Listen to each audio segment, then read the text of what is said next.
Vi er så den sidste årgang, der får lov til at blive studenter på Gammel Hellerup Gymnasie. Om lidt, så er vi skilt ad som bærene på hækken. Om lidt er vi forsvundne som boblerne i bækken. Men jeg synes ikke, at vi skal forsvinde som boblerne i en bæk. Jeg synes, vi skal fosse ud som en flod.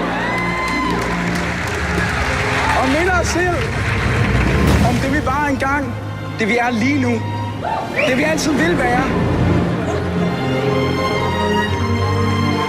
Er I klar til verden? Er I klar til fucking verden?